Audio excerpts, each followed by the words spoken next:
ओशो, प्रेम का अर्थ क्या घटता है प्रेम के क्षण में, कैसे समझे प्रेम की कीमिया को। प्रेम आत्मा का भोजन है। प्रेम आत्मा में छुपी परमात्मा की ऊर्जा है। प्रेम आत्मा में निहित परमात्मा तक पहुंचने का मार्ग है। उसके बिना जो जीता है भूखा ही जीता है, और उसके बिना जो जीता है वह शुद्धातुर ही जीता है। उसके बिना जो जीता है उसका शरीर भला जीता हो, उसका मन भला जीता हो, उसकी आत्मा मरी मरी ही रहती है। उसे आत्मा का कोई अनुभव भी नहीं होता। आत्मा उसके लिए केवल एक शब्द है, सुना गया, पढ़ा गया, लेकिन शब्द बिल्कुल अर्थहीन है, क्योंकि बिना प्रेम के कभी किसी ने नहीं जाना कि वह कौन है। बिना प्रेम के तो आदमी अपने से बाहर ही भटकता रहता है, अपने घर को उपलब्ध नहीं हो पाता। भीतर आने का एक ही द्वार है, वह प्रेम है। जैसे शरीर को श्वास की जरूरत है, प्रतिपल श्वास न मिले तो शरीर का जीवन से संबंध टूट जाता है। श्वास सेतु है, उससे हमारा शरीर अस्तित्व से जुड़ा है। श्वास भी दिखाई तो पड़ती नहीं, सिर्फ उसके परिणाम दिखाई पड़ते हैं कि आदमी जीवित है। श्वास चली जाती है तभी परिणाम ही दिखाई पड़ते हैं। श्वास का जाना तो दिखाई नहीं पड़ता, वह दिखाई पड़ता है कि आदमी मुर्दा है। प्रेम और भी गहरी श्वास है, और भी अदृश्य वह आत्मा और परमात्मा के बीच का जोड़ है। जैसे शरीर और अस्तित्व के बीच श्वास ने जोड़ा है तुम्हें, वैसे ही प्रेम की तरंगे जब बहती है तभी तुम परमात्मा से जुड़ते हो। उस जुड़ने में ही पहली बार तुम्हें अपने होने का यथार्थ पता चलता है। इसलिए प्रेम से महत्वपूर्ण दूसरा कोई शब्द नहीं है, प्रेम से गहरी दूसरी कोई अनुभूति नहीं है। प्रेम क्या है और जो इतना महत्वपूर्ण है उसे हम कैसे समझें। प्रेम की कीमियों को थोड़ा समझ लेना जरूरी है। तुम अपने चेहरे को कभी पहचानते हो तो इसलिए कि क्योंकि दर्पण में तुमने अपना चेहरा देखा है। अन्यथा बताओ मुझे कैसे अपना चेहरा पहचानते। अगर दर्पण में कभी चेहरा ना देखा होता और कभी अनायास तुमसे मुलाकात हो जाती तो तुम पहचान ही नहीं पाते। स्वयं को भी देखने के लिए एक दर्पण की जरूरत होती है। प्रेम दूसरे की आंखों में अपने को देखना है, दूसरा कोई उपाय नहीं है। जब किसी की आंखें तुम्हारे लिए आतुरता से भरती हैं, कोई आंख तुम्हें ऐसे देखती है कि तुम पर सब कुछ निछावर कर दे। किसी आंख में तुम ऐसी झलक देखते हो कि तुम्हें बिना उस आंख के भीतर छिपा हुआ जीवन एक वीरान हो जाएगा। तुम ही हरियाली हो, तुम ही उसकी वर्षा हो, मेघ हो। तुम्हारे बिना सब फूल सूख जाएंगे, तुम्हारे बिना बस रेगिस्तान रह जाएगा। जब किसी आंख में तुम अपने जीवन की ऐसी गरिमा को देखते हो तब पहली बार तुम्हें पता चलता है कि तुम सार्थक हो। तुम कोई आकस्मिक संयोग नहीं हो, इस पृथ्वी पर तुम कोई दुर्घटना नहीं हो। तुम्हें पहली बार अर्थ का बोध हुआ है, तुम्हें पहली बार लगता है कि तुम इस विराट लीला में सार्थक हो, साप्रयोजन हो। इस विराट खेल में तुम्हारा भी भाग है। वह मंच तुम्हारे बिना अधूरी होगी, यह मंच तुम्हारे बिना अधूरी होगी। यहाँ तुम ना होगे तो कुछ कमी हो जाएगी। कम से कम एक हृदय तो तुम्हारे बिना रेगिस्तान में रह ही जाएगा। कम से कम एक हृदय तो तुम्हारे बिना सब काब खो जाएगा। फिर कोई वीणा ना बजेगी। ऐसा एक व्यक्ति की आंखों में, उसके हृदय में झांक कर तुम्हें पहली बार अपने मूल्य का पता चलता है। अन्यथा तुम्हें कभी मूल्य का पता ना चलेगा। तुम कितना ही धन इकट्ठा कर लो, व्यर्थ चले जाएगा। क्या सार है, तुम कितने ही बड़े पदों पर पहुंच जाओ, तुम जानते ही रहोगे कि खोखले हो और पदों पर तुम जबरदस्ती पहुंचते हो। इसलिए अगर तुम लोगों की आंखों में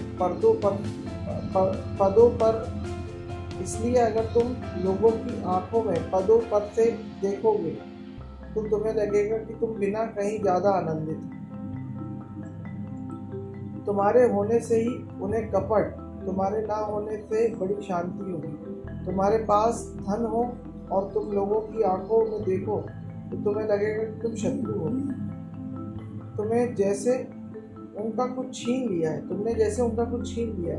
जो तुम्हारे हटते ही उन्हें वापस मिल जाएगा। प्रेम के अतिरिक्त तुम ना केवल अपने को अकारण पाओगे ना केवल व्यर्थ पाओगे, बल्कि तुम हजारों आंखों में अनुभव करोगे कि तुम एक दुर्घटना हो। तुम्हारा होना एक अपशकुन है। कोई तुम्हारे कारण सौभाग्य से नहीं भरा है। तुम्हारे कारण सब तरफ दुर्भाग्य के चिन्ह हैं। इन दुर्भाग्यों के चिन्ह में, इन दुर्भाग्यों की चीखती पुकारती आवाज़ों के बीच तुम नरक से गिर जाओगे। और अगर तुम्हें अपना जीवन नरकीय मालूम पड़ता है तो समझ लेना कि यही कारण है। प्रेम में कोई उतरा कि स्वर्ग में उतरा। प्रेम के अतिरिक्त और तब स्वर्ग कल्पनाएं हैं, प्रतीक है। एक ही स्वर्ग है वास्तविक, और वह है तुम किसी के लिए इतने सार्थक हो उठो कि दूसरा अपना जीवन खोने को राजी हो जाए तुम्हारे लिए। लेकिन इतने सार्थक तो तुम कभी तभी हो सकोगे जब तुम दूसरे के लिए अपना जीवन खोने को राजी हो जाओगे। प्रेम का अर्थ है जीवन से किसी बड़ी चीज को जान लेना, जिसके लिए जीवन भी गंवाया जा सकता है। जब तक जीवन तुम्हारे लिए सबसे बड़ी चीज है, जब तक तुम करीब ही रहोगे। जीवन तो केवल अवसर है, जीवन से महत्तर को पा लेने का। जीवन तो केवल एक घड़ी है अतिक्रमण के लिए, एक सीढ़ी है जिससे तुम ऊपर उठ जाओ। जीवन मंदिर नहीं है, केवल मंदिर का द्वार है। द्वार से ही कोई कभी किसी कैसे तृप्त हो सकेगा। पर कैसे तुम जानोगे पहली झलक, पहली किरण कैसे उतरेगी तुम्हारे जीवन में, जिससे तुम अनुभव कर पाओगे कि तुम्हारे होने से कहीं और सौभाग्य फलित हुआ है। ये थोड़ा बारीक है, नाजुक है, और एक एक कदम संभाल कर रखना। जब तुम किसी के प्रेम में उतर जाते हो, वह कोई भी हो, मित्र हो, माँ हो, पति हो, पत्नी हो, प्रेयसी हो, प्रेमी हो, बच्चा हो, बेटा हो, तुम्हारी गाय हो, तुम्हारे बगीचे में खड़ा हुआ वृक्ष हो, तुम्हारे द्वार के पास खड़ी एक चट्टान हो, इससे कोई फर्क नहीं पड़ता। कोई भी हो, जहाँ भी प्रेम की रोशनी पड़ती है उस प्रेम की रोशनी में दूसरी तरफ से प्रत्युत्तर आने शुरू हो जाते हैं। प्रेम की घड़ी में तुम अकेले नहीं रह जाते। कोई संगी है, कोई साथी है, और कोई तुम्हें इतना मूल्यवान समझता है कि तुम अपना जीवन दे दो। तुम किसी को इतना मूल्यवान समझते हो कि उसे अपना जीवन दे दो। जरूर तुमने कुछ पा लिया जो जीवन से बड़ा है, जिसके सामने जीवन गंवाने योग्य हो जाता है। प्रेम का स्वर तुम्हारे जीवन में उतर आया। ऐसा दूसरे की आंखों से घूमकर, दूसरे के दर्पण से घूमकर ही तुम्हें अपनी पहली खबर मिलती है, मैं कौन हूँ। अन्यथा तुम राह के किनारे खड़े हुए पत्थर हो। प्रेम के माध्यम से गुजर कर ही पहली दफे तुम्हें अपने हीरे होने का पता चलता है। और जब ऐसी प्रतीति होने लगती है कि तुम मूल्यवान हो, तो ये बड़े राज की बात है। जितना तुम्हें एहसास होता है तुम मूल्यवान हो, उतने ही मूल्यवान तुम होने की लगती है। क्योंकि अंततः तो तुम परमात्मा हो, अंततः तुम इस सारे जगत का निचोड़ हो, अंततः तुम्हारी चेतना नवनीत है, सारे अस्तित्व। लेकिन प्रेम से ही तुम्हें पहली बार ये खबर मिलेगी कि तुम यूं ही नहीं फेंक दिए गए। संयोगवशात तुम नहीं हो, कोई नियति तुमसे पूरी तरह हो रही है। अस्तित्व की तुमसे कुछ मांग है, अस्तित्व ने तुमसे कुछ चाहा है, अस्तित्व ने तुम्हें कोई चुनौती दी है, अस्तित्व ने तुम्हें यहाँ बनाया है ताकि तुम कुछ पूरा कर सको। दुकान और बाजार काफी नहीं है, उन्हें कोई दूसरा भी कर लेगा। धन इकट्ठा करना जरूरी भला हो, पर्याप्त नहीं है, क्योंकि जब तुम मरोगे वह सारा पड़ा रह जाएगा। कुछ ऐसा भी कमा लेना जरूरी है जो मौत ना मिटा सके। और मैं तुम्हें कहता हूँ कि प्रेम एकमात्र संपदा है जिसे मृत्यु नहीं मिटा सकती। क्योंकि प्रेम की संपदा के लिए तुम जीवन दान देने को तैयार हो। जिस संपदा के लिए तुम जीवन का दान देने को तैयार हो वो जीवन से बड़ी है। जो जीवन से बड़ी है वह मृत्यु से भी बड़ी है, क्योंकि मृत्यु तो जीवन का ही हिस्सा है। प्रेम के क्षण में ही तुम्हें जीवन और मृत्यु के पार होने का पहला अनुभव होता है। अगर इससे तुम वंचित रह गए, अगर तुम जान ही ना पाए कि प्रेम क्या है, तो तुम अकारण ही आए, अकारण ही गए। तुमने जीवन में कुछ ना सीखा।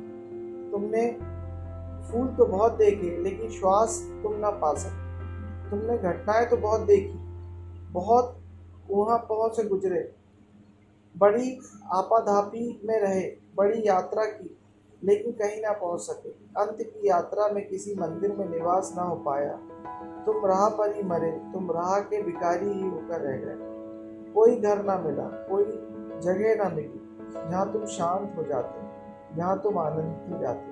प्रेम एक विराम है संसार के लिए। प्रेम के क्षण में संसार खो जाता है। प्रेम के क्षण में ना बाजार, ना गणित, ना तर्क। प्रेम के क्षण में जैसे इस बड़े वनस्थल में एक मरुद्यान बन जाता है, एक छोटा सा हरा भरा सरोवर। चारों तरफ रेगिस्तान है, उसके मध्य में तुम एक सरोवर में लीन हो जाती हो। उस सरोवर में तुम्हें बड़े सरोवर की खबर मिलती है। उस हरित उद्यान से तुम्हें और बड़ी हरियालों के इशारे मिलते हैं। उस बड़े से विश्राम से तुम्हें परम विश्राम की याद आती है। प्रेम परीक्षण है प्रार्थना के लिए, और जिसके पास प्रेम है उसका भय खो जाता है। उसके पास जलने योग्य कुछ नहीं रह जाता। भयभीत तो तुम इसलिए हो कि जीवन जा रहा है और संपदा तो तुमने कमाई ही नहीं। भयभीत तो तुम इसलिए हो कि सांझ आने लगी, सूरज के ढलने का वक्त हुआ जा रहा है, पक्षी अपने चारों ओर लौटने लगे हैं, घरों में लौटने लगे हैं। तुम्हें अपने घर का पता भी नहीं। भयभीत होकर तुम घबरा जाती हो। रात उतरने के करीब है, मौत आने लगी है और अभी तुम राह पर ही थे। अभी तुम कहीं भी ना पहुंच सके, इसलिए कांपता ही रहता है व्यक्तित्व। उसके जीवन में प्रेम की छाया नहीं। वह ऐसे कांपता है जैसे तूफान में वृक्ष के पत्ते कांपते हैं या भयानक आतुम लहरें उठती हैं सागर की। छोटी सी नाव कांपती है, ऐसे ही तुम कांपते हो। जीवन में बड़े तूफान हैं, बड़ी आंधियां हैं और तुम्हारे पास प्रेम का लंगर भी नहीं। नाव बड़ी छोटी है, जीवन बड़ा संघर्षपूर्ण है, लहरें भयंकर हैं और तुम्हारे पास जीवन के पार की कोई उम्मीद नहीं। एक भी ऐसा अनुभव नहीं जहाँ तुम्हें अंधकार में कोई किरण उतरी हो, जहाँ तुम्हारे अंधकार में कोई किरण उतरी हो जो तुम्हारे अंधकार का हिस्सा ना हो, जहाँ तुम्हारे हृदय में कोई वाद्य बजा हो जो तुमने ना बजाया हो, जो तुम्हारे हाथों की कृति ना हो जो आनंद से बजाया हो। प्रेम एक खूबी है, तुम प्रेम कर नहीं सकते। हो जाए तो हो जाए, घट जाए तो घट जाए। तुम इतना ही कर सकते हो कि बाधा न डालो। जब प्रेम घटता है तो तुम भाग मत बनो। जब प्रेम घटता है तो तुम पीट ना कर लो। जब प्रेम घटता है तो तुम आंख बंद करना कर लो। तुम इतना ही कर सकते हो कि तुम बाधा ना डालो। लेकिन प्रेम करने के लिए तुम और क्या कर सकते हो? कुछ भी नहीं। इसलिए प्रेम तुम्हारे हाथों का संगीत नहीं है। तुमसे विराट अपनी उंगलियां तुम्हारे ऊपर रखता है। हाँ, तुम चाहो तो बजने से इनकार कर सकते हो। तुम चाहो तो अकड़ में रह सकते हो। तुम इतने अकड़े हो सकते हो कि अनंत की उंगलियां तुम्हारे भीतर कोई स्वर पैदा न कर पाए। इसलिए तो हम कहते हैं कि प्रेम पागलपन है, अंधापन है, क्योंकि पता नहीं कहाँ से आता है, कहाँ चले जाता है। अनजान की पुकार है। अचानक तुम्हें लगता है एक क्षण में कोई तर्कयुक्त गणित नहीं बिठाना पड़ता है कि इस व्यक्ति से प्रेम करूं। कुछ सोचना नहीं पड़ता कि इस व्यक्ति से मैं क्या क्या प्रेम, इस व्यक्ति में क्या क्या प्रेम योग। कुछ हिसाब नहीं लगाना पड़ता। अचानक एक क्षण में समय का व्यवधान भी नहीं पड़ता। तुम पाते हो कि तुम प्रेम में हो। किसी व्यक्ति ने तुम्हारे हृदय को बजा दिया, किसी ने सोए ताप छेड़ दी है। वह प्रेमी हो सकता है, वह गुरु हो सकता है, वह मित्र हो सकता है, लेकिन प्रेम का स्वर एक है। उससे कोई फर्क नहीं पड़ता कि तुम क्या नाता रिश्ता बनाते हो। लेकिन अचानक घटना घटती है। यह मूल्यवान है, समझ लेना, क्योंकि जिसे तुम घटाते हो वह तुमसे बड़ा ना होगा। जिसे तुम कर सकते हो वह तुमसे छोटा होगा। जो तुमसे किया जाएगा वह तुम्हारे जीवन के पार ले जाने वाला नहीं हो सकता। इसलिए तो बहुत बार मुझे ऐसा लगता है कि ध्यान से भी गहन है प्रेम, क्योंकि ध्यान तो तुम शुरू करते हो, तुम करते हो। ऐसे भी ध्यान है जिन्हें तुम शुरू नहीं करते। अगर तुम्हारी समझ हो तो तुम उन्हें पहचान लोगे। लेकिन वैसे ध्यान तुम प्रेम के बिना ना पहचान पाओगे। एक बार तुमने अपने को बह जाने दिया अनंत के हाथों में। एक बार तुमने सिर्फ रोका नहीं। जहाँ ले जाना चाहती हैं हवाएं तुम्हें ले गई, जिस तरफ उड़ाना चाहती हैं तुम उड़ गए। तुमने ये ना कहा कि मुझे तो दूर जाना है, ये तो पश्चिम की यात्रा हो रही है। तुमने ये ना कहा कि मेरी तो अपेक्षाएं हैं, ये शर्तें हैं। तुमने ना कोई शर्त रखी, ना कोई बाधा खड़ी। तुम चुपचाप समर्पित रह गए। अगर एक बार तुमने प्रेम में बह जाना जान लिया तो तुमने ध्यान की कुंजी भी हाथ तक जाएगी। तुम्हें ध्यान की कुंजी भी हाथ तक जाएगी, क्योंकि वह भी करने की कोई बात नहीं होती, वह भी बह जाने जैसी बात होती। कर करके तुम क्या करोगे? तुम ही तो करोगे। तुम्हारे अज्ञान से ही तो तुम्हारा कृत उठेगा, तुम्हारे रोग से ही तो उठेगा तुम्हारा ध्यान। तुम्हारा ध्यान भी रुकना है, तुम्हारा ध्यान भी अंधकार पूर्ण होगा। तुमसे ऊपर से कुछ आए तो ही प्रकाश हो सकता है, और तुमसे ऊपर से कुछ आए इसकी तैयारी कैसे होगी? ध्यान दूर है अगर प्रेम पास नहीं, अगर प्रेम पास है तो ध्यान भी बहुत पास है। इसलिए लॉर्ड से जीसस कृष्ण प्रेम पर बड़ी प्रगाढ़ता से जोर देते हैं। वे जोर महत्वपूर्ण है। क्या घटता है प्रेम के क्षण में? दो व्यक्ति इतने करीब आ जाते हैं कि उन्हें ऐसा नहीं लगता कि हम दो हैं। अद्वैत घटना है प्रेम के क्षण में। ऐसा भी नहीं लगता कि हम एक हो गए हैं। ऐसा भी नहीं लगता कि हम एक हो गए हैं, और ऐसा भी नहीं लगता कि हम दो हैं। कबीर जो कहते हैं कि एक कहूँ तो है नहीं, कहना ठीक नहीं है, गलत होगा क्योंकि एक है नहीं। दो कहूँ तो गाली, और दो कहूँ तो गाली हो जाती है। प्रेम के क्षण में तुम्हें पहली दफा पता चलता है दो भी हो, एक भी हो। एक कहना भी ठीक नहीं होगा क्योंकि दो हो, दो कहना भी ठीक नहीं होगा क्योंकि प्रेम का स्वर ऐसा बज रहा है कि जैसे एक ही तरंग के दो छोर हों। ये दोनों हृदय के वाद्य अलग अलग नहीं बज रहे हैं, एक ऑर्केस्ट्रा है, एक साथ बज रहे हैं। उनमें एक लयबद्धता है। एक के बीच दो का होना अनुभव होता है। एक के बीच दो का होना अनुभव होता है। दो के बीच एक का होना अनुभव होता है। प्रेम पहली हो जाती है और परम पहली की पहली खबर मिलती है। और जब तुम एक बार किसी को करीब आने देते हो, कितने करीब भी खतरा हो सकता है। हम साधारणतः जीवन में करीब लोगों को आने नहीं देते, क्योंकि करीब का मतलब दूसरे के हाथों में अपने को छोड़ना है। पश्चिमी वैज्ञानिकों ने अभी नई एक खोज की है, उसको टेरिटोरियल इम्पेरेटिव कहते हैं। वे कहते हैं कि हर पशु अपने आसपास एक सुरक्षित क्षेत्र बना लेता है जिसके भीतर किसी को प्रवेश नहीं करने देता। तुम भी गौर कर सकते हो, एक बंदर बैठा है, तुम धीरे से उसके पास जाना शुरू करो, बहुत धीरे, एक सीमा तक। वह बिल्कुल बेपरवाह रहेगा। समझो तुम 10 फीट करीब आ गए, वह बेपरवाह है, उसे कोई मतलब नहीं तुमसे। लेकिन 10 फीट के भीतर तुमने एक भी कदम रखा, वह सजग हो जाएगा, अब खतरा है। तुम इतने करीब आ रहे हो, कौन जाने दोस्त हो कि दुश्मन हो। वैज्ञानिक कहते हैं कि हर पशु की एक सीमा है, उसके भीतर आने पर वह सजग हो जाता है, उससे और वो लड़ने को तत्पर हो जाता है। वैसी ही सीमा मनुष्य की भी है। समझो एक स्त्री रास्ते पर खड़ी है, तुम उसके पास जाते हो, एक सीमा तक वह कोई फिक्र नहीं करती। समझो कि तुम 5 फीट दूर हो, उसको कोई फिक्र नहीं है। लेकिन तुम 3 फीट दूर आ गए, अचानक वह सजग हो जाती है, अब वह तैयार है। अब तुमने उसकी सीमा रेखा को पार कर लिया, उसके भीतर आ गए, जहाँ खतरा हो सकता है, जहाँ डर है। एक स्त्री को तुम देखते रहो, वैज्ञानिक कहते हैं 3 सेकंड तक बेचैन नहीं होती। 3 सेकंड के बाद तुमको वह लुच्चा समझी। 3 सेकंड सीमा रेखा है, इतनी देर तक ठीक है, जीवन में देखना इतना तो होगा। लेकिन 3 सेकंड के बाद अब तुम सीमा के बाहर जा रहे हो। अब तुम सज्जनता की, शिष्टाचार की, सभ्यता की सीमा को तोड़ रहे हो।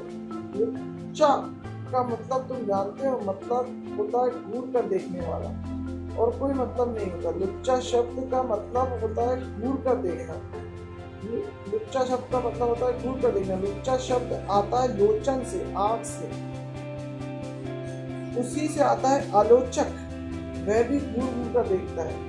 तो लुच्चा और आलोचक में कोई बहुत ज्यादा फर्क नहीं है। शब्द की दृष्टि से दोनों एक ही धातु से आते हैं। कब आदमी लुच्चा हो जाता है, लुच्चा हो जाता है एक सीधा है, कब आदमी लुच्चा हो जाता है एक सीमा है। वैज्ञानिक ने अध्ययन किया है बड़े गौर से, तो वो कहते हैं कि अगर एक स्त्री तुम्हें एक बार देखे तो कोई बात नहीं, अगर लौट कर देखे तो खतरा है। तुम एक होटल में गए और स्त्री बैठकर खाना खा रही है, उसमें तुम्हें एक दफ़ा तुम्हें देखा वह ठीक है, एक दफ़ा कोई भी देखता है कौन आ रहा है, लेकिन अगर दोबारा देखे तो तुम सावधान हो जाना, वह तुमने उत्सुक है, खतरे की सीमा आ गई। इसलिए जो लोग बहुत सी स्त्रियों के साथ खेल करते रहे हो, उन्हें बहुत सी बातों का पता चलता है, वे बहुत आंतरिक कोड पहचानने लगते हैं। वह उस स्त्री के पास कभी भी ना जाएंगे जिसने एक ही दफा देखा है। जिसने दोबारा देखा है उस स्त्री में निमंत्रण है, उसने कुछ कहा नहीं लेकिन स्त्री ने निमंत्रण दे दिया। बड़ा अनजान, शायद उसे भी पता ना हो, अचेतन में निमंत्रण दे दिया। वह स्त्री राजी है, इससे आगे संबंध बढ़ाया जा सकता है। अगर तुम एक स्त्री के पास खड़े रहो, अगर वह तुम्हें उत्सुक नहीं है, अगर वह तुम्हें उत्सुक नहीं है तो उसकी कमर पीछे की तरफ झुकी रहेगी, जैसे वह तुमसे दूर होना चाहती है। लेकिन अगर वह तुमने उत्सुक है तो वह आगे की तरफ झुक जाएगी, जैसे वह तुम्हारे पास आना चाहती है। उसे भी पता नहीं कि वह निमंत्रण दे रही है, वह तुम्हें कह रही है कि पास आने को मैं तैयार हूँ। खतरा है, क्योंकि जैसे ही कोई व्यक्ति पास आता है, तुम्हारे एकांत पर दूसरे का कब्जा होना शुरू हो जाता है। तुम्हारी प्राइवेसी समाप्त हुई, तुम्हारी निजता अब निजता ना रही। एक दूसरा आदमी प्रविष्ट हो गया। अब तुम्हारा बुरा भी वह जान लेगा, भला भी जान लेगा। एक फासला रखना जरूरी है, तो हम भले बने रहते हैं, बुरे को हम छुपाए नहीं रखते। निकट जो आता है उसके सामने बुरा भी प्रकट हो जाता है। तुम अपनी सहज यथार्थता में जाहिर हो जाओगे। तुम डरते हो, वह दिखाने योग्य रूप नहीं तुम्हारा, वह बताने योग्य रूप नहीं तुम्हारा। जो जैसे घरों में तुम्हारा बैठक खाना होता है, तो जैसे घरों में तुम्हारा बैठक खाना होता है जिसको तुम सजा कर रखते हो, ऐसे तुम्हारे व्यक्तित्व का बैठक खाना होता है जिसको तुम सजा कर रखते हो।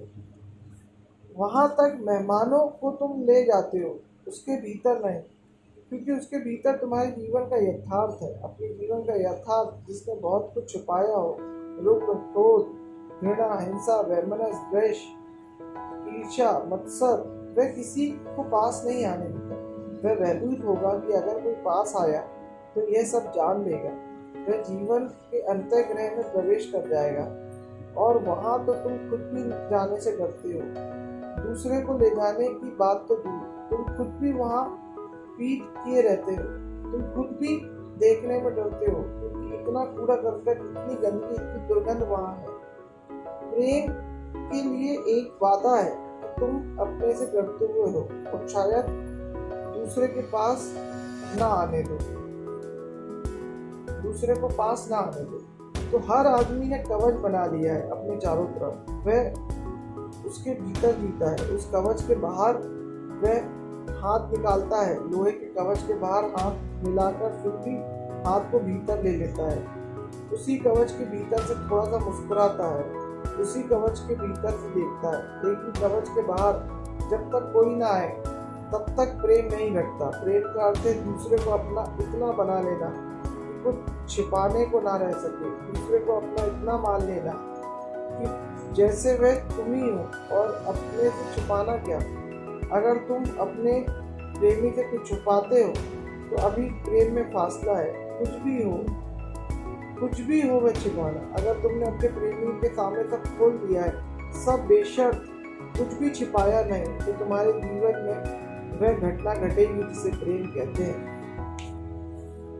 नहीं तो तुम अपनी सुरक्षा के लिए तैयार, अपने आप को नहीं तो तुम अपनी सुरक्षा तैयार किए हो। किए हो। प्रेमी से तुमने बहुत सी बातें छिपा रखी है, वह बड़े मजे की बात है। अक्सर ऐसा हो जाता है कि तुम अजनबियों से ऐसी बातें कह देते हो जो तुमने प्रेमियों से छिपा रखी।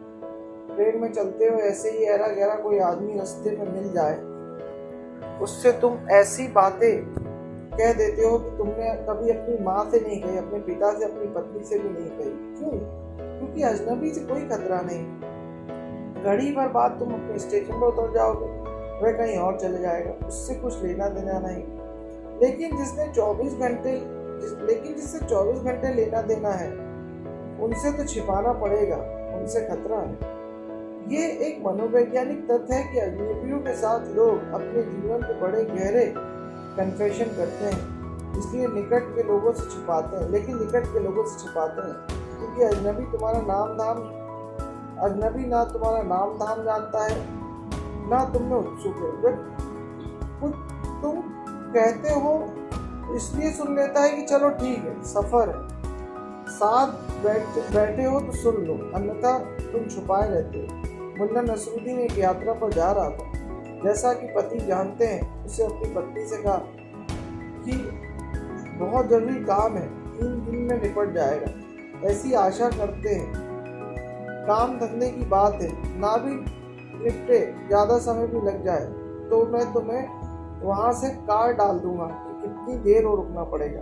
पत्नी ने कहा तुम फिक्र मत करो, तुम्हारे कोट में से कार्ड निकालकर मैंने पढ़ लिया है, वह मिल गया कार्ड कि तुम 15 दिन के पहले लौटने वाले नहीं हो, और ये कोई धंधे की यात्रा नहीं है।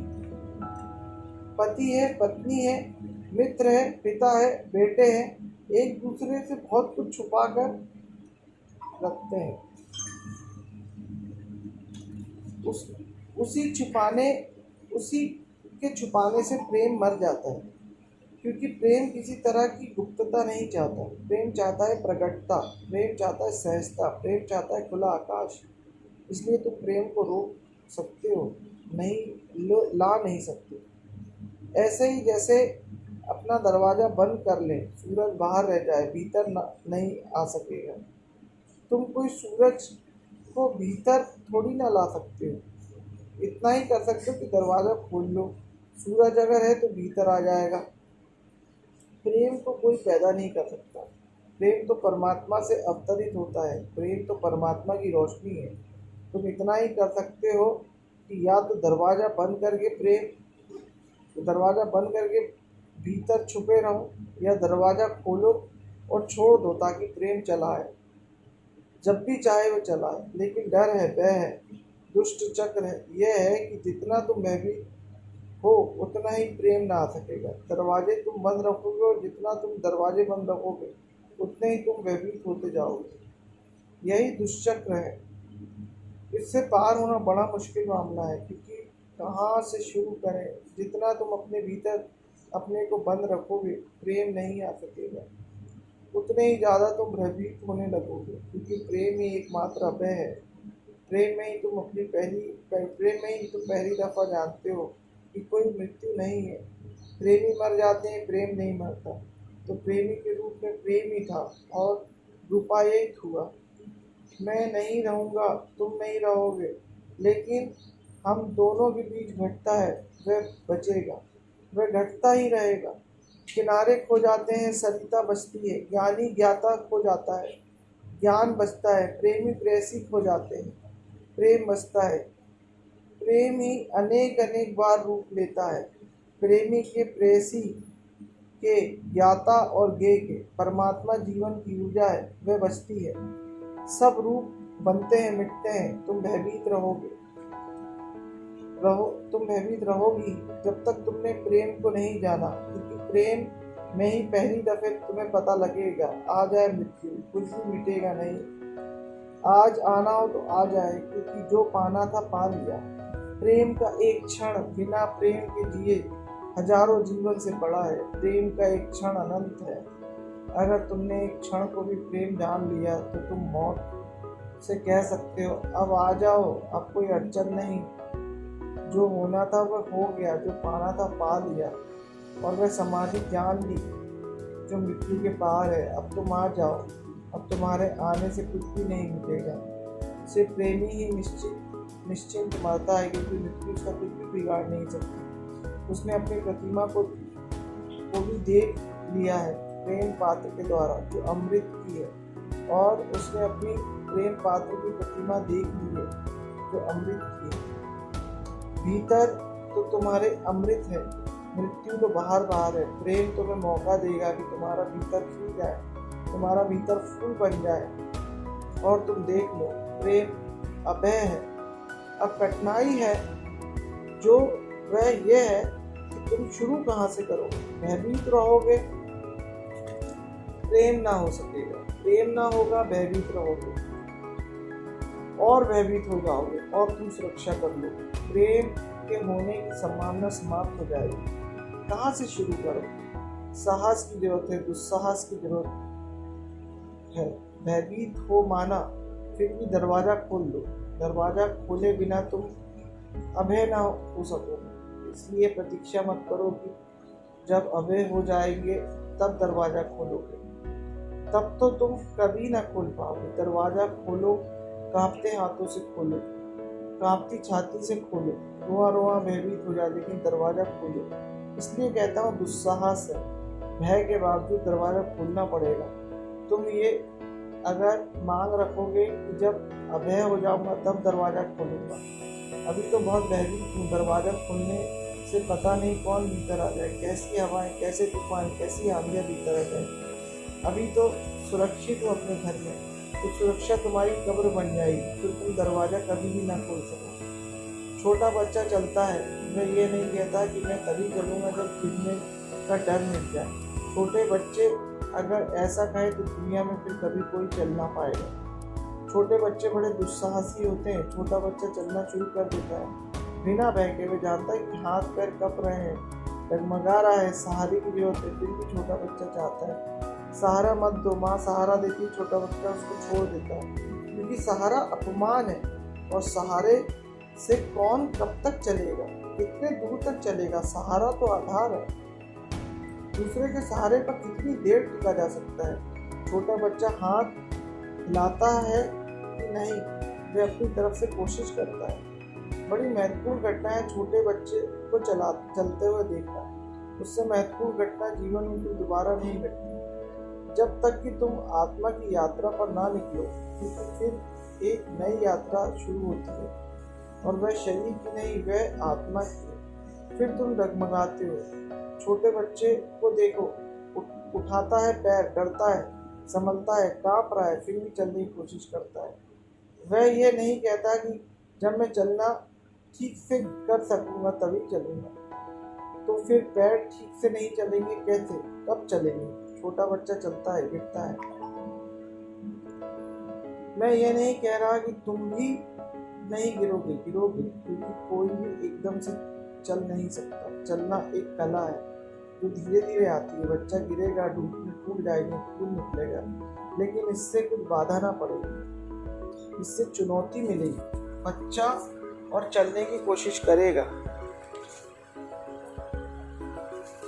बच्चा और चलने की कोशिश करेगा। अगर बच्चा तुम जैसा बुद्धिमान हो और एक दफा घुटने टूट जाए और बिस्तर पर लेट जाए और कह दे कि बस हो गया, अब वह काम दोबारा नहीं करेगा, अब वह काम दोबारा नहीं करना। नहीं घुटने टूटते हैं और ना ही आकर्षण बढ़ता है, रस आता है चुनौती से। बच्चा फिक्र नहीं करता घुटने टूटने, फिर चलता है, बहुत बार गिरता है। कोई हिसाब से बच्चे गिरने का, कोई हिसाब है बच्चे गिरने का, लेकिन एक दिन खड़ा हो जाता है। जिस दिन बच्चा खड़ा हो जाता है अपने पैरों पर, उस दिन उसकी शान देखने जैसी होती है। कितना छोटा, कितना कमजोर, असहाय, फिर भी अपने पैरों पर खड़ा हुआ है। उसकी शान का कोई मुकाबला नहीं। बस वैसी शान एक दफ़ा और आती है जब कोई बुद्धत्व को उपलब्ध होता है। छोटा सा दिया ऐसी शान से जगमगाता है जैसे महासूर्य को फीका कर देता है। यह बोधि वृक्ष के नीचे जब बुद्ध को ज्ञान प्राप्त हुआ उस क्षण जब सारे सूरज फीके हो गए, उस दिन एक छोटी सी बूंद ने सागर को छोटा कर दिया। उस दिन ये सारा अस्तित्व इतना बड़ा होकर भी बुद्धत्व से छोटा हो गया, क्योंकि एक बच्चा फिर अपने पैरों पर खड़ा हो गया। एक बच्चा फिर प्रौढ़ हुआ, अस्तित्व ने बुद्ध के द्वारा फिर से प्रौढ़ता का रस पाया, फिर से मौत का आनंद। तो कथाएं हैं कि सारा गगन गूंज उठा अनंत अनंत वादों से, देवता नाच उठे, देवता बुद्ध के चरणों में झुके, क्योंकि जब कोई बुद्धत्व को उपलब्ध होता है तो सारा अस्तित्व समारोह से भर जाता है। क्योंकि सारा अस्तित्व माँ जैसा है। जैसे माँ जिस दिन पहले दिन उसका बच्चा खड़ा हो जाता है, अपने बल पर चलने लगता है, जैसी प्रफुल्लता से भर जाती है, वैसी प्रफुल्लता फूल फूल पर, पत्ती पत्ती पर, कण कण पर छा जाती है। ये तो कथाएं इसी की सूचक है। कोई देवता है कहीं, कोई वाद्य बजाता है कि कहीं कोई ब्रह्मा है जो आकर बुद्ध के चरणों में झुक जाते हैं?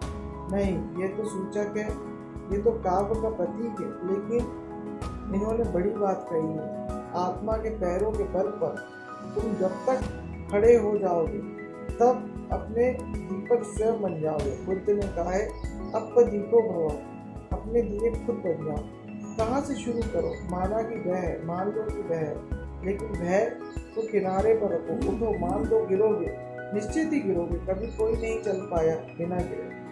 बहुत बार चोट लगेगी, बहुत बार भटकोगे, भूल चूक होगी, भूल चूक होती है, उससे तो चलने की कोशिश करता है।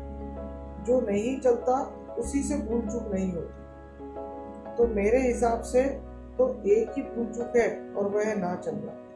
कोई भूल चूक नहीं होती। तुम गोबर गणेश की तरह बैठे रहोगे, हलन चलन ही नहीं कर सकते, आनंद से वंचित रह जाओगे, तुम कभी अमृत को उपलब्ध नहीं हो सकोगे। उठो, भय है, स्वीकार करो, भय के बावजूद खड़े होने की चेष्टा करो। भय है, द्वार खोलो, खतरा है, माना मित्र भी आ सकता है, शत्रु भी आ सकता है, लेकिन शत्रु के भय से मित्र को दबा देना बहुत बड़ी भूल है।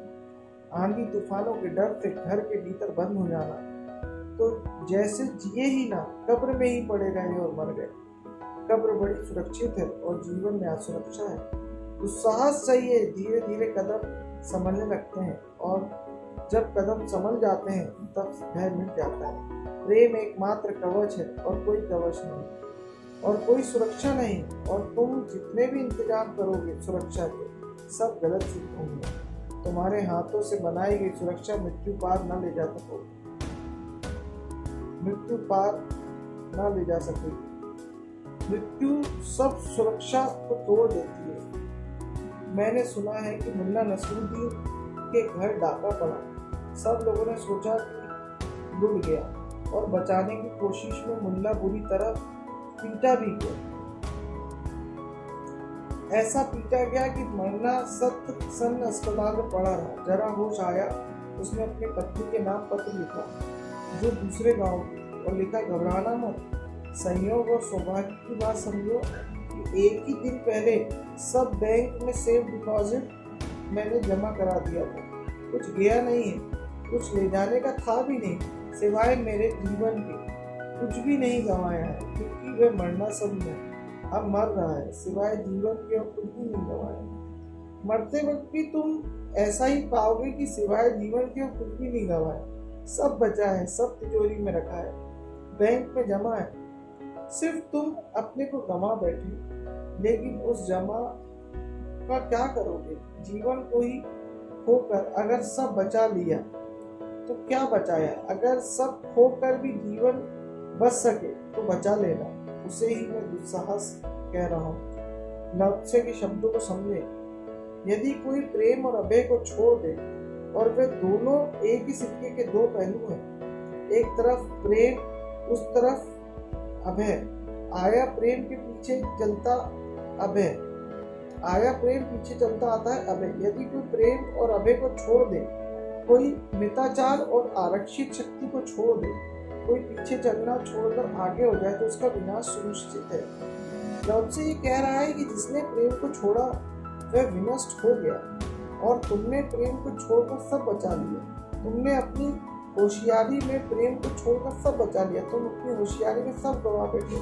जिसने प्रेम को छोड़ा उसका विनाश सुनिश्चित है, क्योंकि उसे जीवन का भोजन ही नहीं मिला है। पश्चिम वैज्ञानिकों ने ईंधन पर बहुत खोजी। उसमें एक खोज प्रेम से संबंधित भी है। उन्होंने पाया अनेक प्रयोगों बाद इजिप्ट में एक प्रयोग चलता था अनाथालय में।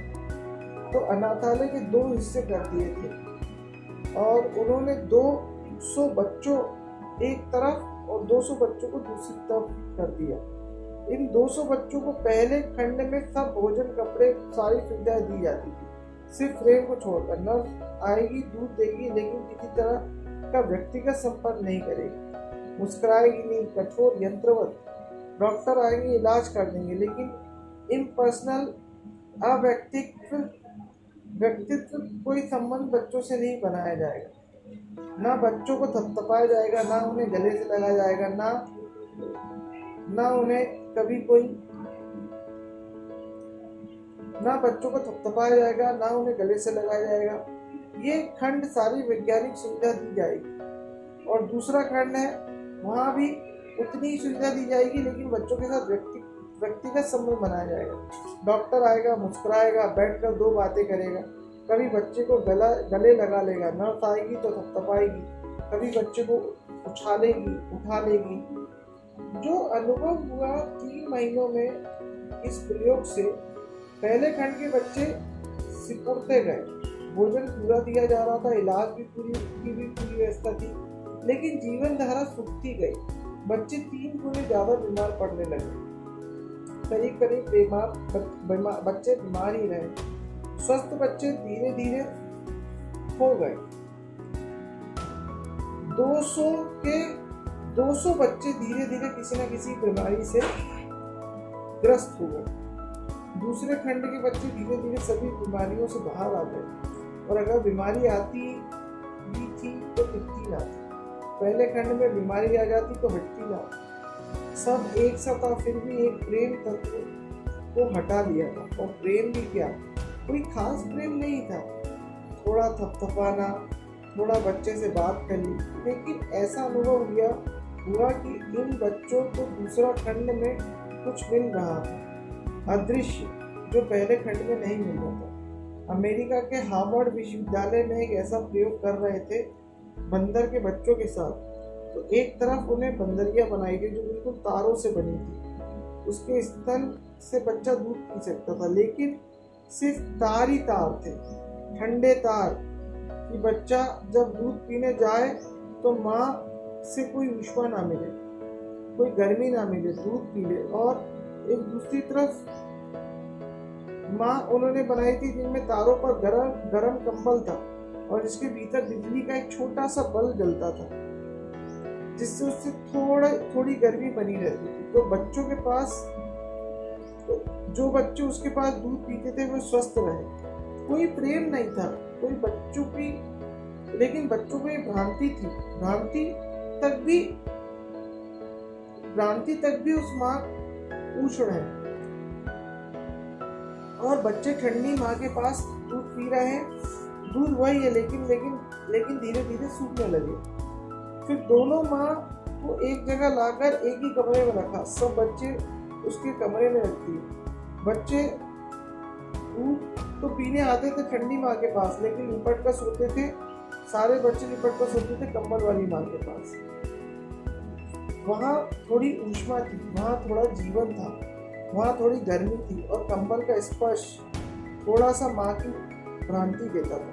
लेकिन वह भी कोई माँ हुई। हार्वर्ड में भी पाया गया कि बच्चे को अगर ख्याल भी हो तो दूसरी तरफ से कुछ संवेदना है तो बच्चे को जीवन मिलता है। माँ दूध ही नहीं दे रही, बच्चों को दूध के साथ और भी कुछ दे रही है।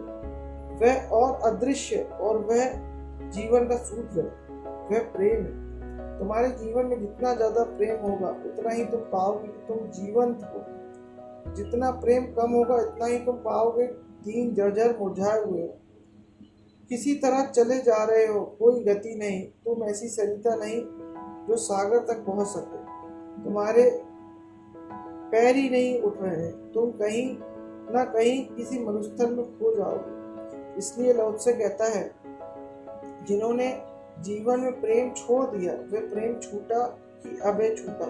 जिन्होंने मध्य मार्ग चलने की कला ना सीखी, जो अतियों में डोलते रहे, और जिन्होंने महत्वाकांक्षा का जहर पी लिया, और जो पीछे रहने को राजी ना रहे और दौड़कर आगे होने का पागलपन जिन पर सवार हो गया, उनका विनाश सुनिश्चित है। इस one forsakes love and fearlessness, forsakes straight एवं reserve power, forsakes flowing behind friends। उसे बचाने का कोई उपाय नहीं, उसका विनाश बिल्कुल निश्चित है, क्योंकि प्रेम जब आक्रमण हो तब तुम्हें बचाता है। आक्रमण की घड़ी में प्रेम ही तुम्हें जीता देगा। अब कोई तुम पर हमला करे तो प्रेम तुम्हें बचाता है। जब कोई तुम पर हमला करे तो प्रेम तुम्हें बचाता है। इस बात को थोड़ा समझ लेने की कोशिश करो। पहली तो बात कि अगर तुम बहुत प्रेमपूर्ण हो तो हमले की संभावना 100 में से 99% समाप्त हो जाएगी। अगर तुम प्रेम दे रहे हो तो तुम्हारे में हमले की आकांक्षा को तुम वैसे ही नष्ट कर रहे हो। लेकिन फिर भी पागल लोग हैं। बुद्ध पर भी पत्थर फेंकने वाले लोग मिल ही जाते हैं। जीसस पर भी आखिर सूली पर चढ़ाने वाले लोग मिल ही जाते हैं।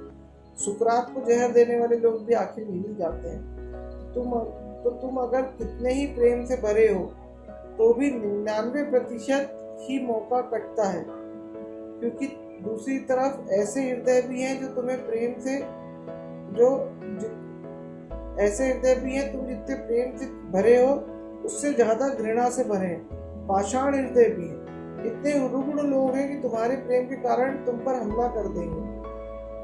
उनकी बर्दाश्त के बाहर होगा कि तुम इतने प्रेम में जिए। तुम उनके लिए शत्रु मालूम पड़ोगे। 99% लोग तो तुम्हारे प्रेम ही तुम्हारे ऊपर आक्रमण की संभावना को समाप्त कर देते हैं। 1% जो आक्रमण की संभावना शेष रह जाएगी, उस क्षण में भी अगर तुम्हारा हृदय प्रेम से भरा है तो वही तुम्हारी सुरक्षा करेगा और कोई सुरक्षा नहीं कर सकता। बुद्ध पर पागल हाथी छोड़ दिया था। बड़ी हैरानी हुई कि पागल हाथी आकर बुद्ध के सामने पिटक कर खड़ा हो गया। पश्चिम में एक बहुत बड़ा विचारक है, जोश डेलगाडो। उसने एक प्रयोग किया है सांड के साथ। उसने सांड के भीतर मस्तक में इलेक्ट्रोड लगा दिया और एक छोटे ट्रांजिस्टर रेडियो से उन भीतर में लगे तारों को संदेश दिया जा सकता था। मस्तिष्क में केंद्र था, क्रोध का केंद्र है, घृणा का केंद्र है, प्रेम का केंद्र है, आक्रमण का केंद्र है, भय का केंद्र है। मस्तिष्क में सब केंद्र है। वैज्ञानिकों ने सारे केंद्र खोज लिए और उन केंद्रों पर अगर बिजली का प्रवाह डाल दिया जाए तो जिस केंद्र पर प्रवाह डाला जाता है वह केंद्र सक्रिय हो जाता है। तो अब ऐसा उपाय है कि तुम बिल्कुल शांत बैठे हो और तुम्हारी खोपड़ी में एक खास जगह पर छोटी सी चोट की जाए तो तुम एकदम क्रोध से भर जाओगे, क्योंकि वहाँ से क्रोध का जहर तुम्हारे शरीर में फैलता है। जोश डेलगाडो ने एक भयानक सांड के भीतर इलेक्ट्रोड लगा दिए। जो इलेक्ट्रोड एक क्रोध के ऊपर और एक भय के ऊपर है, और दो बटन एक छोटा सा रेडियो अपने हाथ में ले लिए। हजारों लोग देखने इकट्ठे हो गए इस प्रयोग को, क्योंकि वह खतरनाक से खतरनाक प्रयोग सिद्ध हो सकता था। कोई 100 कदम दूर खड़ा है सांड। भयानक एक बटन डेलगाडो ने दबाया। किसी को पता ही नहीं कि वह क्या कर रहा है। अपने हाथ में उसने क्रोध का बटन दबाया तो जैसे सांड पर लाल झंडी दिखा दी और वह गुस्से में आ जाता है। वह कुछ भी नहीं है, क्योंकि भीतर जैसे ही बिजली का प्रवाह उसके क्रोध पर हुआ, सांड बिल्कुल पागल हो गया। वह झपटा। अकेला एक आदमी खड़ा है उसके सामने। वह इतना विक्षिप्त भाव से भागा, धुआंधार की लाखों लोग जो देखने इकट्ठे हुए थे उन्होंने समझा कि मारा गया वह आदमी। ये प्रयोग इतना पागल सांड, इससे बचने में कोई उपाय नहीं और डेलगाडो ने हाथ में कोई तलवार नहीं ली है, कोई उपाय नहीं है, एक छोटा सा ट्रांजिस्टर रेडियो लिए है। वह भी किसी को दिखाई नहीं पड़ता, वह भी उसकी हथेली में छिपा है। लोग खड़े हो गए, सांसें रुक गई। ठीक 2 कदम पर साउंड आया और डेलगाडो ने उसका भय का बटन दबा दिया। वह ठिठक गया, जैसे उसे कोई भयानक दीवार सामने खड़ी हो गई हो। 2 कदम, एक क्षण, और सींग डेलगाडो की छाती में घुस गए होते। वह एकदम कांपने लगा भय से। डेलगाडो ने जो प्रयोग किया वैसा प्रयोग कभी नहीं किया गया, लेकिन जिनके जीवन में प्रेम रहा उनके आसपास ऐसे प्रयोग बहुत बार हुए हैं। ऐसा हुआ बुद्ध के जीवन में। पागल हाथी छोड़ दिया गया। अगर तुम मेरी बात समझ सको तो डेलगाडो ने जो यंत्र से किया वह बुद्ध ने सिर्फ भाव से किया। वह भी किया, ये कहना ठीक भी नहीं, क्योंकि बुद्ध प्रेम से भरे हैं। पागल हाथी आया, भागा हुआ। बुद्ध के भीतर से जो जीवन ऊर्जा का प्रवाह हो रहा है वो प्रेम है। तो जीवन, तो वह पागल हाथी उस प्रेम के केंद्र पर चोट कर रहा है, जैसे डेलगाडो बिजली का प्रवाह दे रहा है। प्रेम भी तो विद्युत है, प्रेम भी तो बड़ी सूक्ष्म ऊर्जा है। बुद्ध का हृदय प्रेम से भरा है, उसके आसपास प्रेम बरस रहा है। वह हाथी अचानक ठिठक कर खड़ा होता है, और न केवल खड़ा हुआ, क्योंकि वह कोई यंत्र के द्वारा खड़ा नहीं किया गया था। वह झुका और बुद्ध के चरणों में सिर टेक लिया। किसने बचाया? प्रेम का वचन। लेकिन आदमी हाथियों से ज्यादा खतरनाक। हाथी पागल भी आदमी दिखता पागल नहीं, स्वस्थ आदमी दिखता भी पागल नहीं, क्योंकि जीसस प्रेम से भरे रहे और लोगों ने सूली लगा दी। आदमी के अंधेपन का मुकाबला नहीं, आदमी बेजोड़ है। कोई जानवर आदमी के जानवरपन से मुकाबला नहीं कर सकता। जिसने भेजा था पागल हाथी देवदत्त, वह बुद्ध का चचेरा भाई था। उस पर बुद्ध का प्रेम काम न कर पाया। पागल हाथी ठहर गया। देवदत्त नए आयोजनों में लगा रहा। वह जीवन भर बुद्ध को मारने की चेष्टा करता रहा। कभी पहाड़ से चट्टान सरका दी उसने। शायद चट्टान भी बुद्ध को छोड़कर मार्ग से हट गई होगी, क्योंकि बुद्ध उससे मरे नहीं। चट्टानें भी आदमी के हृदय जैसी चट्टानें नहीं हैं। आदमी एक अनूठी बात है। आदमी उठे तो परमात्मा जैसा है, गिरे तो पाषाण भी काफी नहीं, उनसे भी नीचे गिर जाता है। आदमी गिरे तो ठीक नरक निर्मित कर लेता है, उठे तो उसके चारों तरफ स्वर्ग। आदमी इस छोर से उस छोर तक फैला हुआ है। आखिरी पशुता और आखिरी परमात्मा, आदमी में दोनों संभव है। आदमी एक सीढ़ी है जिसका एक छोर आखिरी जमीन में लगा है, नरक में टिका है, और दूसरा छोर आकाश में। यदि कोई प्रेम और अभय को छोड़ दे, कोई मिताचार और आरक्षित शक्ति को छोड़ दे, कोई पीछे चलना छोड़कर आगे दौड़ जाए, तो उसका विनाश सुनिश्चित है, क्योंकि प्रेम आक्रमण में जीतता है। अगर तुम्हारे पास प्रेम ही ना रहा तो तुम्हारे पास कोई सुरक्षा ना रही, तुम बिल्कुल असहाय हो जाओगे। फिर और तुम उल्टा ही कर रहे हो, तुम सुरक्षा के दूसरे इंतजाम कर रहे हो, जिनके कारण भीतर प्रेम ना आ सकेगा। और प्रेम एकमात्र सुरक्षा है। तुम्हारे भय के कारण तुम अपनी एकमात्र सुरक्षा को बाहर कर दिए हो। छोड़ो भय, साहसी बनो, उठो, कदम उठाओ। होने को कुछ भी नहीं है, आने को सब कुछ है। और सुरक्षा भी अभेद है। जिसके पास प्रेम है उसकी सुरक्षा अभेद है। माना कि जीसस को लोगों ने सूली पर लटका दिया, मिटा दिया शरीर को, लेकिन जीसस के अंतर प्राण में प्रवेश ना कर पाए। जीसस अभेद भी ना है, क्योंकि आखिरी क्षण में भी जीसस ने कहा कि परमात्मा इन्हें क्षमा कर देना, क्योंकि ये नहीं जानते कि क्या कर रहे हैं। जीसस का प्रेम अखंड है। जीसस का हृदय जरा भी डगमगाया नहीं, जरा भी क्रोधित ना हुआ, जरा भी जहर की संभावना ना बनी। ठीक हत्या की जा रही है उस क्षण में जीसस की करुणा अपराजित, अजय रही, अभेद रही। इसलिए लाओ त्से कहता है, जिन्हें स्वर्ग नष्ट होने से बचाना चाहता है, उन्हें प्रेम के कवच से सुसज्जित करता है।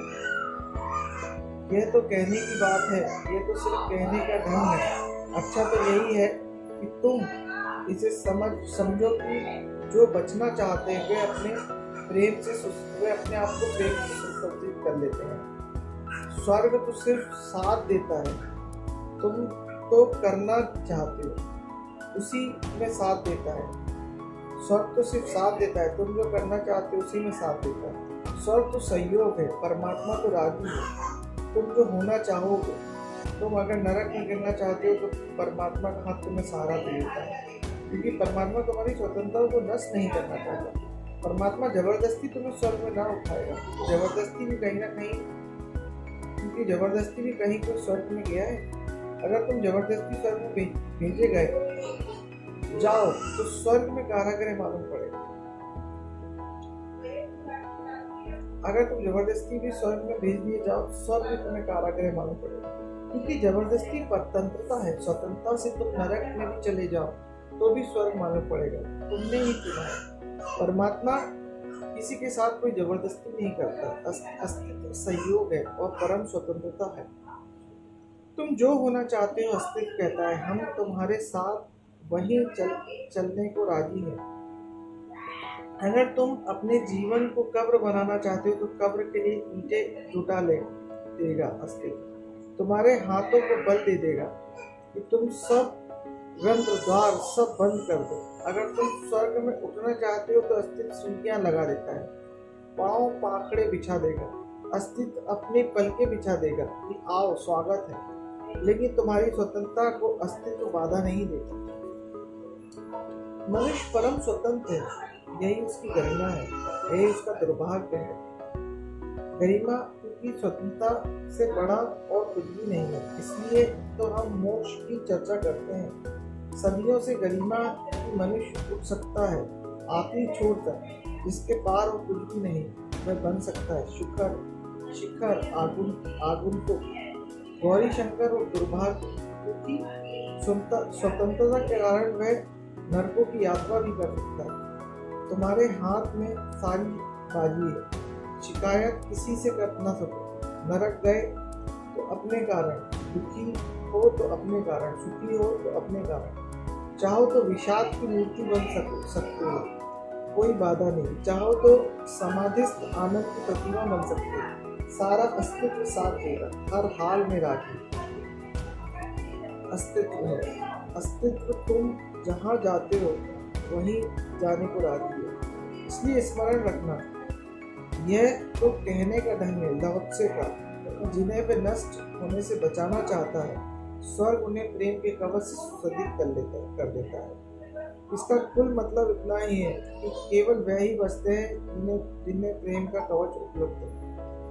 ये 3 खजाने हैं लाओत्से के। प्रेम पहला खजाना, समझना, बचाना। जिंदगी में बहुत आंधियां आएंगी, उस छोटे से दिए को बुझाने की संभावनाएं बनेगी, तुम उसे बचाना, क्योंकि वही जीवन की संपदा है। कुछ भी हो, तुम प्रेम को मत खोना, और तुम बड़े जल्दी खो देते हो। एक आदमी धोखा देता है, तुम खो देते हो। हमारा आदमियत पर विश्वास उठ जाता है, आदमियत पर से विश्वास उठ गया। एक आदमी ने धोखा दे दिया तुम्हें, तुम्हारा पूरी आदमियता से विश्वास उठ गया। जैसे तुम तैयार ही बैठे थे विश्वास उठाने को, तुमने ये ना कहा कि आदमी ने धोखा दिया। इससे आदमीयता का क्या लेना देना। अगर तुम प्रेम को बचाना चाहते हो तो सारी मनुष्यता भी तुम्हें धोखा दे दे, और एक आदमी बचा रहे जिसने तुम्हें धोखा नहीं दिया हो, तो भी तुम भरोसे कायम रखो कि अभी एक आदमी बाकी है, अभी एक आदमी काफी है भरोसों को बचाने के लिए। अगर भरोसा बचाना है, अन्यथा एक आदमी काफी है मिटाने के लिए। एक जगह तुम असफल हो जाते हो कि बस उसी असफलता को तुम अपना घर बना लेते हो कि असफल हो गए, जिंदगी में अब कोई सार नहीं। जैन फकीर जैनदेस ने कहा कि जब पतझड़ आए और वृक्ष के पत्ते सब गिर जाए, वृक्ष नग्न हो जाए, तब तुम सावधान रहना। ये मत कहना कि सब जीवन उजाड़ है, क्योंकि वह केवल बसंत की तैयारी है। और जब पानी का बूंदा फूटे तो तुम ये मत कहना कि सब जीवन पानी का बुलबुला है। तुम जल्दी मत करना निषेध को इकट्ठे करने की, इस देश में निषेध भयानक है, क्योंकि तुम्हारे प्रेम को बिल्कुल मार डाला है। सब संसार माया है, ये सब सुख माया है, सब क्षण मंजूर है, कुछ सार नहीं। उससे तुम परमात्मा को उपलब्ध नहीं हुए हो, उससे तुम भयानक विषाद में डूब गए हो, क्योंकि तुम उभरे नहीं। उससे तुम्हारे नाव पत्थरों से बोझिल हो गई और यात्रा कठिन हो गई। उसके कारण तुम्हारे जीवन में परमात्मा का आनंद तो नहीं उतरा, केवल संसार की उदासी सघन हो गई। तुम्हारे आसपास वो शांति तो नहीं पैदा हुई जो कि आनंद की छाया है, तुम्हारे पास शांति पैदा हुई जो मरघट की छाया है। शमशान जैसे तुम शांत हुए, उदास, हारे, थके पराधीन। नहीं, एक आदमी धोखा दे तो मनुष्यता का विश्वास मत खो बैठे। और अगर ठीक से समझो तो जिस आदमी ने धोखा दिया है वह आदमी भी इसी कृत्य में पूरा नहीं हो जाता। इसके जीवन में करोड़ों कृत्य हैं। एक आदमी जीवन में करोड़ों काम करता है, उसके एक काम में धोखा दिया, उस करोड़ों काम में तो आस्था उठा लेते हैं। एक क्षण में उस आदमी ने धोखा दिया, लेकिन भविष्य तो सदा उन्मुक्त है, दूसरे क्षण में बदल सकता है। जल्दी निर्णय क्यों ले लेते हो? और धोखे से धोखा देने वाला आदमी पूरा तो धोखे में नहीं जी नहीं सकता। झूठ से झूठ बोलने वाला आदमी तो कभी सच बोलता है। बेईमान से बेईमान भी कभी ना कभी तो ईमानदार होता है। तुम क्यों इस बेईमानी को आधार बना लेते हो? मैं ये नहीं कह रहा हूँ कि तुम धोखा खाओ, मैं तुम्हें ये कह रहा हूँ कि तुम अपने प्रेम को मत बनने दो। प्रेम बड़ा छोटा दिया है, वे आंधियां बहुत है, सब तरफ से बुझाने वाली आंधियां। और अगर तुमने बुझाने में खुद सहयोग दिया तो कौन तुम्हारे दिए को बचाएगा? कैसी भी स्थिति हो, कैसा भी मनुष्य हो, कैसे भी लोग हो, तुम्हारे आसपास कैसा भी परिवार हो, कैसे ही संबंधी है, तुम बस एक बात ख्याल रखना, उन सब के बावजूद तुम प्रेम के दिए को बचा लेना, क्योंकि उससे ही तुम बचोगे। इनसे धोखे तो सपने हैं, पानी पर खींची लकीरें बनेगी मिट जाएगी। किसी ने तुम्हारी जेब से 4 पैसे निकाल दिए, क्या बनता बिगड़ता है। थोड़ी बहुत देर बाद तुम अपने ही हाथ से निकालते किसी दूसरे के हाथ ने वह काम कर दिया। धन्यवाद देना और आगे बढ़ जाना। जीसस ने कहा, कोई तुमसे कोट छीन ले, कभी भी छीन ले, मगर प्रेम को बचाना। कोई तुमसे कहे 1 मील बोझा ढोलो, तुम 2 मील साथ ले चले जाना। कि हो सकता है संकोची आदमी 2 मील ले जाना चाहता हो और 1 ही मील कहा, मगर प्रेम को बचा लेना, क्योंकि जो प्रेम करेगा वह परमात्मा को जानेगा, क्योंकि परमात्मा प्रेम है। अगर तुम एक ही बात को बचा लो जीवन में, तुमको चिंता की जरूरत नहीं है। छोड़ दो फिक्र परमात्मा की, छोड़ दो फिक्र मोक्ष की। अगर प्रेम का दिया बच गया तो सब बच गया। तुमने मूल आधार बचा लिया, बुनियाद बचा ली है। भवन बना लेना बहुत कठिन नहीं है, लेकिन बिना आधार के तुम भवन को बना लेते हो और आधार नहीं हो। आज नहीं कल भवन गिरेगा और उसके गिरने में तुम भयानक पीड़ा पाते हो, क्योंकि उसके गिरने में तुम्हारा सारा श्रम, सारी ऊर्जा, सारा जीवन व्यर्थ हो जाता है। प्रेम है एकमात्र अभेद सुरक्षा। और जो प्रेम में जीता है, वो बड़ी आश्चर्य की बात है कि जीवन का गणित बहुत एक दूसरे से श्रृंखलाबद्ध है। जो प्रेम में जीता है वह हमेशा संतुलित होता है, उसके जीवन में एक बैलेंस होता है। क्रोध में बैलेंस टूटता है, संतुलन टूटता है, क्योंकि क्रोध में तुम वह कर बैठते हो जो नहीं करना था। क्रोध में तुम वह कर बैठते हो जिसके लिए तुम पछताओगे। प्रेम से कभी कोई नहीं पछताया। अगर तुम प्रेम के कारण पछताए हो तो ये समझना प्रेम नहीं, कुछ और हो रहा है। वासना हो रही है, मोह हो रहा है, लोभ हो रहा है, काम हो रहा है, प्रेम नहीं। प्रेम का कारण कोई कभी नहीं पछताता। प्रेम पछतावा नहीं जानता, प्रेम का कोई पश्चाताप नहीं है। प्रेम एक संतुलन देता है, क्योंकि प्रेम तुम्हारे व्यक्तित्व को एक माधुर्य देता है, एक स्निग्धता देता है। प्रेम तुम्हारे रुए में एक हल्की शांति, एक रस देता है। उस रस के कारण तुम अति पर जाने से बच जाते हो, क्योंकि अगर अति पर जाओगे तो रस टूटता है। उस रस के कारण तुम अति पर नहीं जाते। प्रेमी ऐसे चलता है जैसे गर्भवती स्त्री चलती है, ऐसा जीवन में चलता है क्योंकि वह दौड़ नहीं सकता। उसे पता है कि जीवन संभाल रही है, दौड़ेगी, गर्भपात हो सकता है। उसे पता है कि जीवन संभाल रही है, दौड़ेगी, गर्भपात हो सकता है। गर्भवती स्त्री कैसे चलती है, जरा गौर से देखो। कुछ उसके पास संभलने को है, वह कुछ संभाल कर चलती है। उसकी चाल में एक शालीनता है, एक खजाना है। अपने से भी महत्वपूर्ण कोई भीतर छुपा है। उसके जन्म के लिए वह कितनी पीड़ाएं झेलती है। उसके जन्म के लिए वह अपने जीवन में सब कुछ खोने को तैयार हो जाती है। प्रेमी भी ऐसे ही जीता है। उसके भीतर कुछ समझने को के लिए कोई दिया जल रहा है। ऐसी पुरानी कथा है कि एक सन्यासी ने सम्राट जनक को कहा कि भरोसा नहीं कर सकता कि आप इस सब गौरव धंधे में, राजमहल, संपत्ति, शत्रु, मित्र, दरबार, राजनीति, कूटनीति, वेश्या, नाच गान, शराब, इन सब के बीच और आप परम ज्ञानी रह सकते हैं। मैं भरोसा नहीं कर सकता क्योंकि हम तो झोपड़ों में भी रह नहीं सके और हम तो नग रहकर भी जंगलों में खड़े रहे और संसार से छुटकारा न मिला। आपको कैसे मिल जाएगा? भरे संसार के मध्य में खड़े हैं। जनक ने बिना उत्तर दिए दो सैनिकों को आज्ञा दी, पकड़ लो इस सन्यासी को। सन्यासी बहुत घबराया। उसने कहा, हद हो गई। हम तो सोचते हैं कि आप महाकरुणावान और ज्ञानी, आप भी साधारण सम्राट ही निकले। और जनक ने उनकी बात नहीं सुनी और कहा कि इस रात नगर में सबसे सुंदर वेश्या नृत्य करने आने वाली है महल में, तो बाहर मंडप बनेगा, उसका नृत्य चलेगा। इससे सुंदर कोई स्त्री मैंने नहीं देखी। नृत्य चलेगा, दरबारी बैठेंगे, संगीत होगा, रात भर जलसा होगा। तुम्हें एक काम करना है, ये तो सैनिक तुम्हें दोनों तरफ नंगी तलवार लिए चलेंगे और तुम्हारे हाथ में एक पात्र होगा, तेल से भरा, लबालब भरा, एक भी बूंद और ना भरी जा सके। उसे संभाल कर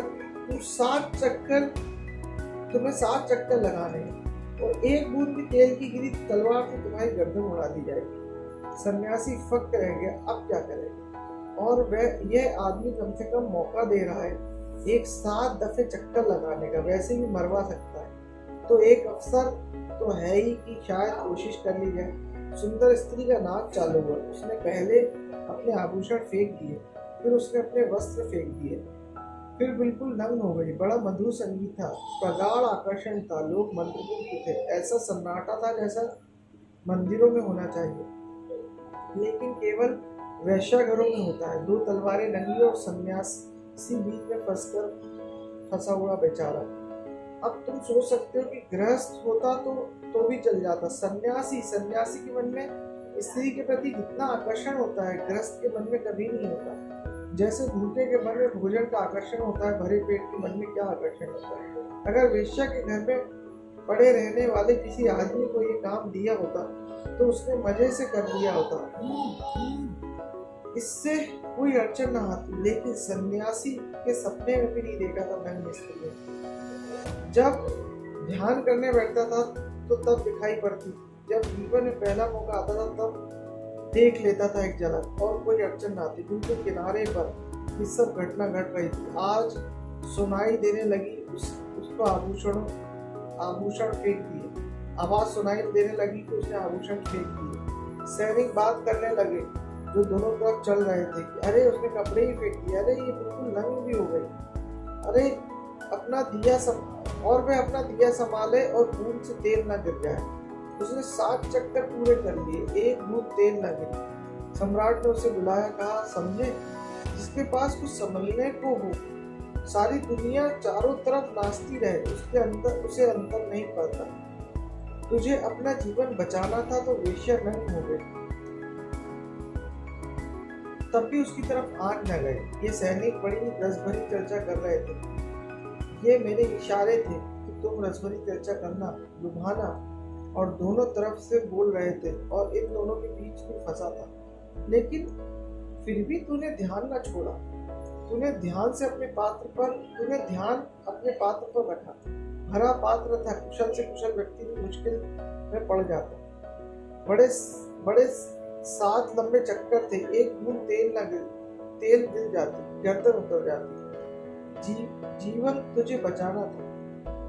जनक ने कहा, कुछ मेरे पास है जिसे मुझे बचाना है, और जब तुम्हारे पास कुछ बचाने को होता है तो वही तुम्हें बचाता है। प्रेम जिसके भीतर होता है, प्रेम जब जिसके भीतर होता है, प्रेम को तुम बचाते हो, प्रेम तुम्हें बचाता है।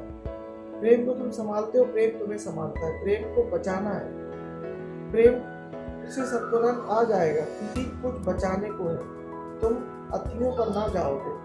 और जिसने प्रेम जान लिया वह महत्वाकांक्षा पर हंसने लगेगा, क्योंकि महत्वाकांक्षा प्रेम के अभाव से पैदा होती है। जिसके जीवन में प्रेम नहीं, वह धन पाना चाहता है। धन सब्स्टिट्यूट है। प्रेम तो ना मिला, किन्हीं आंखों ने ऐसा तो ना कहा कि धनभाग है कि तुम हो। किन्हीं हाथों ने छुआ नहीं और कहा नहीं कि फूल की प्रक्रिया भी इतनी कोमल नहीं। किसी ने गले ना लगाया और कहा कि तुम्हारी मेरी आत्मा हो और तुम्हारे बिना सब सूना हो जाएगा। किसी ने तुम्हारे लिए गीत ना गाए, किसी ने वीणा ना बजाई, कोई आनंद मत होकर तुम्हारे चारों तरफ नाचा नहीं। अब एक कमी रह गई, तो अब तुम कोशिश कर रहे हो कि धन हो जाए तो लोग कहे कि हाँ तुम कुछ हो, खूब धन है तुम्हारे पास। ऐसा किसी के पास नहीं कि पद मिल जाए, कि राष्ट्रपति हो जाओ, प्रधानमंत्री हो जाओ, सारी दुनिया कहे कि हाँ सिद्ध कर दिया कि तुम कुछ हो। मेरे जानने में जिनका प्रेम असफल हो गया है वही राजनीति में उतरते हैं। जिनका प्रेम असफल हो गया वही धन की दौड़ में लगते हैं। जिनका प्रेम असफल हो गया वही प्रसिद्धि की आकांक्षा करते हैं। वे सब्स्टिट्यूट है, परिपूरक है। पर ध्यान रखना, प्रेम का कोई परिपूरक नहीं। आखिर में तुम धन कमा लोगे, बड़ी से बड़ी कुर्सियों में बैठ जाओगे और भीतर रहेगी हमेशा रिक्तता, क्योंकि प्रेम को सिर्फ प्रेम ही भर सकता है और कोई नहीं। प्रेम की आकांक्षा को सिर्फ प्रेम की तरफ कर सकता है। तुम थोड़ा सोचो, किसी को प्यास लगी है, पानी मांग रहा है, तुम उसे करेंसी नोट दे रहे हो। किसी को प्यास लगी है, पानी मांग रहा है, तुम कह रहे हो कि हम तुम्हें राष्ट्रपति बना देंगे। वह कहेगा हमें पानी चाहिए। पानी के लिए कुछ भी हो परिपूरक नहीं हो सकता। साधारण प्यास के लिए परिपूरक नहीं मिल सकता। तो प्रेम का प्यास के लिए परिपूरक मिल जाएगा? कोई परिपूरक नहीं है। इसलिए जिसने प्रेम को संभाला उसका संतुलन समझ जाता है। जिसने संतुलन संभाल लिया वह आगे होने की दौड़ों में कभी भी नहीं उतरता। तुम उसे राजी ही ना कर पाओगे।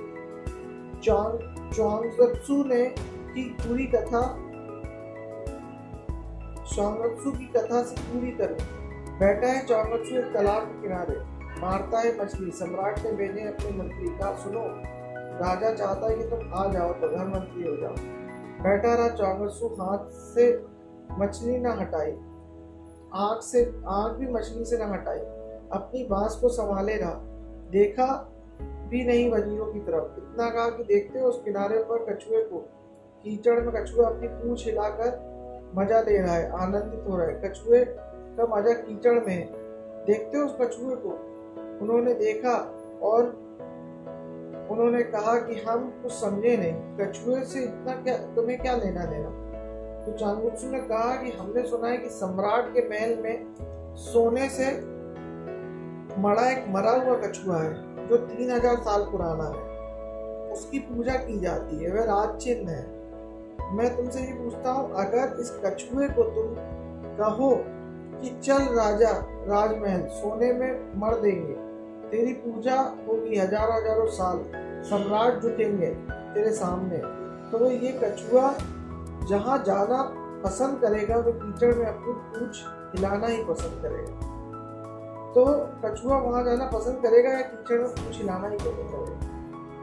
उन वजीरों ने कहा कि कछुआ तो कीचड़ में ही पूंछ हिलाना पसंद करेगा। क्या सार मरने में और क्या सार सोने में मरे जाने में और क्या सार पूजा पत्री में। तो च्वांगत्सु ने कहा कि कह देना सम्राट से कि हम भी कीचड़ में ही पूंछ हिलाना पसंद करते हैं। जब कछुआ इतना समझदार है तो हम कोई उससे ज्यादा नासमझ नहीं है। हम मग्न हैं अपने आनंद में। तुम्हारे महलों की, तुम्हारे सिंहासनों की, तुम्हारी पद प्रतिष्ठा की हमें जरूरत नहीं। जो प्रेम में मग्न है उसे किसी चीज की जरूरत नहीं। प्रेम तृप्त कर जाता है, दौड़ छूट जाती है, और महत्वाकांक्षा जिसकी छूट गई उसका मन गिर जाता है। मन महत्वाकांक्षा है, जिसकी महत्वाकांक्षा छूट गई वह आमन हो जाता है, नो माइंड हो जाता है, और उसी घड़ी में द्वार खुल जाते हैं जो सदा बंद थे। और तुम पाते हो कि प्रभु द्वार पर खड़े हैं। प्रभु सदा ही द्वार पर खड़े थे, लेकिन तुम्हारी नजर कभी गई नहीं। जब तुम प्रेम से भरे संतुलन में डूबे महत्वाकांक्षा मुक्त खड़े हो जाओगे, तब कोई पर्दा ना रहा, सब पर्दे उठ गए। बहुत दौड़ लिए सिंहासनों की दौड़ में, बहुत तरफ के स्वर्ण से ढके जा चुके, बहुत तरह के स्वर्ण से ढके जा चुके, और हर बार स्वर्ण की कब्र बनाई, जीवन का संगीत और जीवन की समाधि ना दी। अब समय है, जाग जाना चाहिए। कबीर कहते हैं, जाग सके तो जाग। धन्यवाद।